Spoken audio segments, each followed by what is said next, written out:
उस दिन जो भी इंसिडेंट हुआ है, कुछ लोगों को लगता है कि शायद मैंने डिसरिस्पेक्ट किया अपनी बीवी को, तो ऐसा हरगिज़ नहीं है। मेरी कोई ऐसी इंटेंशन नहीं थी। मैं बहुत प्यार करता हूँ उससे। अल्फाज का चुनाव जो है वो शायद सही नहीं हुआ है। लफ्ज़ वहाँ इस्तेमाल नहीं करना चाहिए था, या जो भी था, slip of tongue, whatever it was. अगर लोगों को लगता है ये कि उनकी दिल आज़ारी हुई है, मैंने शायद टीवी पे ऐसी कोई बात कह दी है जो उनको बुरी लग रही है, मैं दिल से सॉरी करता हूँ आप लोगों से। तो फाइनली दानिश तैमूर ने अपनी जो स्टेटमेंट उन्होंने बोली थी उसके ऊपर उन्होंने एक वीडियो लिंक के थ्रू माफ़ी भी मांग ली है। उन्होंने एक्सप्लेन भी कर दिया है कि भाई मैंने जो भी कहा वो गलत कहा, और मेरे जो अल्फाज या लफ्ज़ों का जो चुनाव था वो बिल्कुल गलत था, मुझे ऐसा नहीं करना चाहिए था, और इसकी वजह से मेरे जो फैंस हैं वो काफ़ी ज़्यादा हर्ट हुए हैं और मुझे बहुत क्रिटिसाइज़ भी किया जा रहा है। तो उन्होंने बाकायदा एक वीडियो लिंक के थ्रू माफ़ी मांगी है, जिसके अंदर उन्होंने ये इतराफ़ किया इस बात का, और उन्होंने दोबारा से एक्सप्लेन किया है कि यार मेरा जो मकसद था वो सिर्फ इतना था कि मैंने फ़िलहाल का लफ्ज़ इसलिए बोला था कि कल को खुदा न खास्ता, आपको नहीं पता होता इंसान की कितनी सांसें, उसकी कितनी ज़िंदगी बाकी है, तो पता नहीं मैं कल इसके साथ हूँ या नहीं हूँ। खैर आपको भी पता है कि वो ये किस तरह से उस चीज़ को कवर करने की कोशिश कर रहे हैं, लेकिन मैं एक बात ज़रूर सोच रहा था, और वो बात ये थी, मैंने कहा यार कि पाकिस्तान के अंदर, चलो ये तो दानिश तैमूर जो है वो खुद भी लाइमलाइट में आने वाला एक बंदा था, सेलिब्रिटी था, लाखों करोड़ों लोग इनको जानते थे, और आयजा खान जो है इनकी बीवी, उसको भी लाखों करोड़ों लोग जानते थे, और उनकी भी एक अलग फैन फॉलोइंग थी। तो इनकी इतनी सी बात के ऊपर जो फैंस थे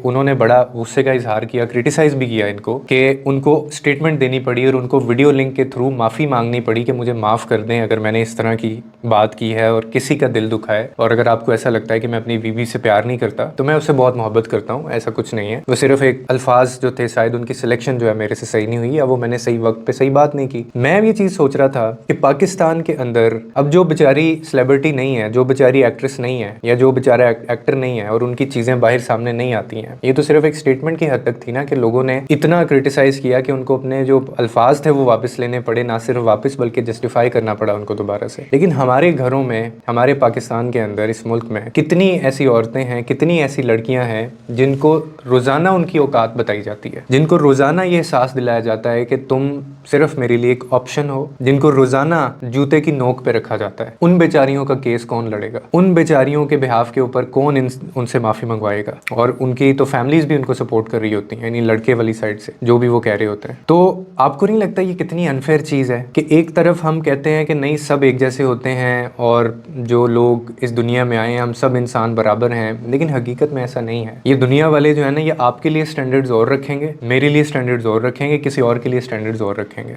तो अगर आप सेलिब्रिटी नहीं है तो आप तो आगे से कुछ भी नहीं कह सकते, ना आप माफ़ी मंगवा सकते हैं उस बंदे से। और ये तो बहुत छोटी सी बात हुई थी, ये बहुत थोड़ी सी चीज़ थी, छोटी सी चीज़ थी ये, कि उसने कहा कि जी फिलहाल मैं शादियाँ नहीं कर रहा चार, लेकिन ये मेरा हक है और ये हक मुझसे कोई नहीं छीन सकता। लेकिन ये आपको भी पता है इस बात का कि कितने ऐसे लोग हैं, कितने ऐसे घर हैं, अच्छी अच्छी फैमिलीज की लड़कियां होती हैं, पढ़े लिखे घरों की लड़कियां होती हैं, उनको किस तरह से प्रेशर के अंदर रखा जा रहा होता है। और अगर मैं आपको ये कहूँ कि ये उस शौहर की तरफ से भी बाज़ औक़ात अल्फाज नहीं कहे जा रहे होते, ये चार शादियों वाला या दूसरी शादी वाला जो थ्रेट है, प्रेशर है, ये माइंडसेट जो है ना, ये समटाइम्स ये मर्द की साइड से नहीं आ रहा होता बल्कि उसकी माँ की साइड से आ रहा होता है। अब आपने कभी इस पर्सपेक्टिव में सोचा इस बात को? मैंने कितने ऐसे सेशन लिए होंगे जिसके अंदर जो उस रिलेशन में जो उस दुश्मन है वो अपनी माँ है लड़के की, यानी वो बच्चा नहीं कह रहा, लेकिन वो उसकी माँ जो है वो औरत को या लड़की को थ्रेट करती है, वो कहती है कि मैं मेरा बच्चा दूसरी शादी में इसकी करवा दूंगी, और वो मुसलसल इसी प्रेशर के अंदर वो जीती है। ये कितनी गंदी ज़हनियत है, ये कितना गंदा माइंडसेट है। हम लोगों को शर्म नहीं आती ये काम करते हुए, या किसी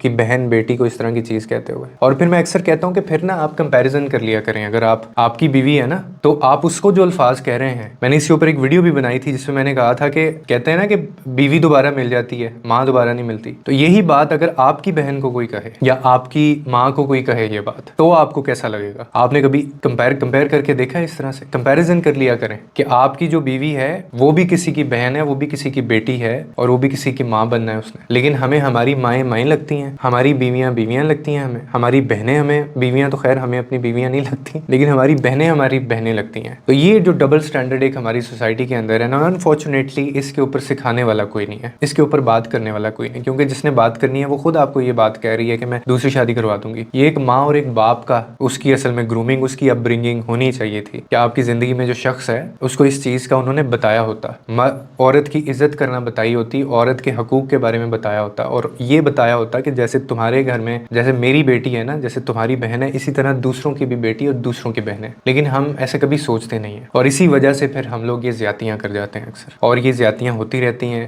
ना इनका कोई केस लड़ता है, ना इनसे कोई माफ़ी मंगवाने वाला होता है, क्योंकि ये सेलिब्रिटीज़ नहीं है, क्योंकि ये स्क्रीन के ऊपर नहीं आते, क्योंकि इनकी इतनी ज़्यादा फ़ैन फॉलोइंग नहीं होती। ये बेचारी इसी तरह से रोती करलाती हुई अपने घरों को चली जाती हैं, और कुछ तो इसी डर के अंदर सारी ज़िंदगी गुजारती हैं कि दूसरी शादी ये ना कर ले, मेरे सर पे दूसरी औरत ना ला के बिठा दे। तो मेरे ख्याल में ये जो एक माइंडसेट है ना, मैंने जो लास्ट वीडियो भी बनाई थी वो इसीलिए बनाई थी कि आपको इस माइंडसेट को तोड़ना है। और मैं खिलाफ उस स्टेटमेंट के नहीं हूँ, मैं ये गंदी ज़हनियत के खिलाफ हूँ कि जहाँ पे जिसका दिल करता है औरत को सामने बिठाता है और वो बिठा के उसको जलील करना शुरू कर देता है। मतलब माना कि यू ओन इट, आप यू ओन हर, आप उसको ओन करते हैं, लेकिन आप उसकी इज्जत नफ्स को ओन नहीं करते आप, या आपने कुछ सर्टिफिकेट नहीं ले लिया उसको जलील करने का, आपको कोई परमिट नहीं है, कोई रिश्ता ये हक नहीं रखता। जहाँ पे मैं यहाँ तक कहता हूँ कि माँ बाप को भी ये हक हासिल नहीं है। और मैं ये बहुत कंट्रोवर्शियल स्टेटमेंट होती है, मुझे बड़ा क्रिटिसाइज किया इस पे लोगों ने बाज़ औक़ात, लेकिन मैं कहता हूँ फिर भी कि माँ बाप को भी ये हक हासिल नहीं है कि वो आपका ज़हनी सुकून बर्बाद करें, क्योंकि मेंटल पीस इज़ एवरीथिंग। आप मेंटली स्टेबल हैं तो ही आप रिश्ते निभा पाएंगे, तो ही आप सर्वाइव करेंगे, तो ही आप लोगों को डिलीवर करेंगे। आप खुद ही खुश नहीं हैं, आप दूसरों को कैसे खुश करेंगे? आप खुद ही पॉजिटिव नहीं है, आप दूसरों को पॉजिटिव कैसे करेंगे? सो मैं बेसिकली इस माइंडसेट और इस गंदे निज़ाम, इस गले सड़े निज़ाम के खिलाफ हूँ। लेकिन खैर अच्छा हुआ उन्होंने माफ़ी मांग ली। चलो